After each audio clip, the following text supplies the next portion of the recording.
AI의 독도 영유권을 물었더니 절반이 엉뚱한 답변. 지난 10월 25일 독도의 날을 맞아 동북아 역사재단과 동아일보가 협력하여 작성한 기사의 제목입니다. 챗GPT를 비롯한 국내외 LLM 서비스에 독도의 영유권 관련 질문을 던져보니 절반 이상의 답변에 독도는 분쟁 지역이라는 잘못된 정보가 포함되어 있다는 내용이었는데요. 실제로 여러 AI 플랫폼에 독도가 어느 나라에 속하는지 질문하니 챗GPT와 제미나이는 독도가 한국과 일본의 분쟁 지역이라고 답하였으며, 퍼플렉시티 또한 독도가 대한민국의 영토이긴 하나 법적인 주권에 있어서는 한일 양국 간의 분쟁 상태라고 답했죠. 심지어 지난 10월 30일에는 네이버의 AI 브리핑 검색 결과가 일본의 영토에 독도를 포함했다는 내용이 알려져 논란이 되기도 했습니다. 이는 독도를 역사적, 지리적, 국제법적으로 명백한 대한민국의 영토로 규정하고 있는 우리 정부의 공식 입장과 완전히 대치된 답변들인데요. 그렇다면 왜 AI는 독도와 관련한 오류를 계속해서 출력하고 있는 걸까요? 이제 많은 분이 알고 있다시피 챗GPT를 비롯한 대부분의 대형 언어 모델은 질문에 대한 정확한 정답이 아닌 가장 연관성이 높은 다음 문장을 예측하는 방식으로 동작합니다.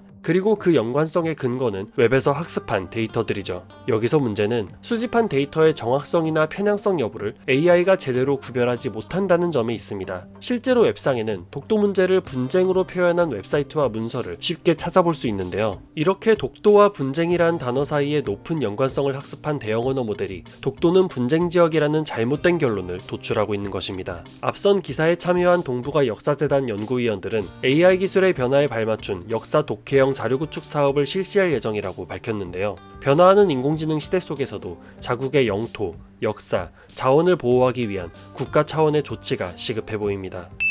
제가 이 소식을 전하며 여러분께 드리고 싶은 질문은 이것입니다. 인간의 잘못된 데이터를 학습하는 AI를 우리는 어디까지 신뢰할 수 있을까요? 아직 국제기구에서 독도 문제를 분쟁 상태라고 표현한 사례가 없으므로 대한민국과 일본 사이의 분쟁 지역이다가 아닌 대한민국의 영토지만 일본이 영유권을 주장하고 있다가 독도는 누구 땅인지에 대한 더 적절한 답변일 것입니다. 그럼에도 많은 AI 서비스는 단지 웹에 관련 데이터가 많다는 이유만으로 부정확한 결론을 반복적으로 출력하고 있죠. 제가 이전 영상인 챗GPT한테 해마 이모티콘을 물어보면 벌어지는 일을 통해 해마 이모지가 존재한다는 잘못된 정보를 학습한 AI가 존재하지 않는 이모지를 출력하려는 과정에서 발생하는 오류를 소개한 적이 있었는데요. 오늘 소개한 사례는 이보다 훨씬 더 중차대한 사항이라고 생각합니다. 신뢰도와 정확성을 가진 소수의 데이터보다 빈번하게 반복되는 다수의 데이터를 AI가 비판 없이 학습하고 이를 바탕으로 내린 답변을 인간이 다시 정답으로 여길 수 있다는 점에서요. 그것이 바로 AI 기술을 얼마나 발전시키느냐만큼이나 AI가 얼마나 양질의 정보를 제공할 것이냐를 함께 고민해야 하는 이유일 것입니다. 이 주제에 대한 여러분의 생각은 어떠신지 댓글로 다양한 의견을 남겨주세요.